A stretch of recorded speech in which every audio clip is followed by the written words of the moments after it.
पद्धतीनं संभ्रम अवस्था यातून निर्माण होते आणि मला वाटतं लोकांच्या मनामध्ये शंका आहेत त्या दूर होणं अभिप्रेत आहे शासनाकडून, नाहीतर ती मराठा समाजाची फसवणूक होती। शासनाचं नेमकं धोरण काय हे थोड्या दिवसात लोकांनाही कळेल।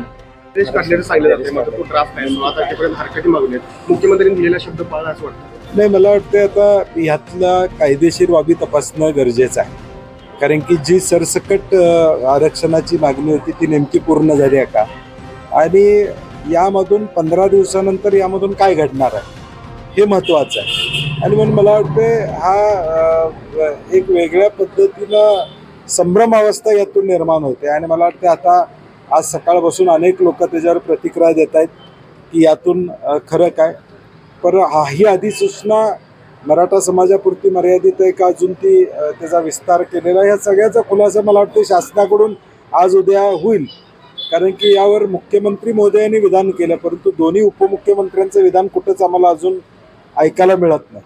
आणि म्हणून यातली जी संभ्रम अवस्था आहे, लोकांच्या मनामध्ये शंका आहेत त्या दूर होणं अभिप्रेत आहे शासनाकडून, नाहीतर ती मराठा समाजाची फसवणूक होती। एका बाजूला सत्ता आहे, मात्र दुसऱ्या बाजूला केंद्रीय मंत्री नारायण राणे म्हणतात की या निर्णयामुळे महाराष्ट्रात असंतोष निर्माण होईल आणि या निर्णयाशी मी असहमत आहे।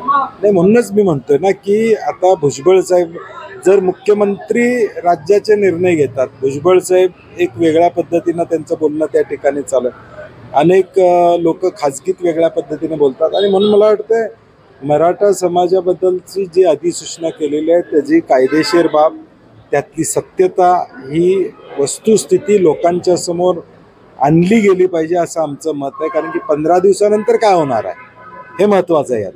आणि म्हणून मला वाटतं थोडं आता वेट अँड वॉच करावं लागेल, कारण की शासनाचं नेमकं धोरण काय हे थोड्या दिवसात लोकांनाही कळेल।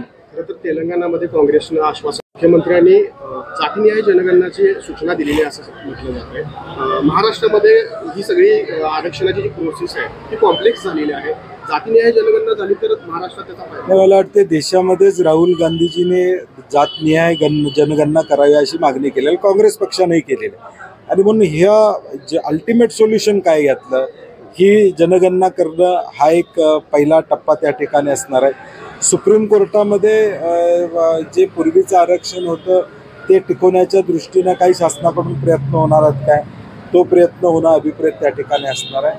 आणि म्हणून मला वाटतं याच्याकडं पॉलिटिकल न बघता सत्तेत असणाऱ्या केंद्रात आणि राज्यातल्या सरकारनं सकारात्मक भूमिका घेऊन आरक्षण 100%च कसं मिळेल हा प्रयत्न करणं अपेक्षित आहे। लोकसभेची निवडणूक भक्कम असल्याचं सांगितलं जाते, मात्र भाजप कुठेतरी इंडिया आघाडी फोडताना सक्सेस होताना दिसते। तो प्रयत्न त्यांचा करतील, परंतु मी परवाही म्हणलं 2024ची निवडणूक ही देशातली जनता विरुद्ध भाजप असणार आहे आणि देशातली जनता आता भाजपला कंटाळलेली आहे।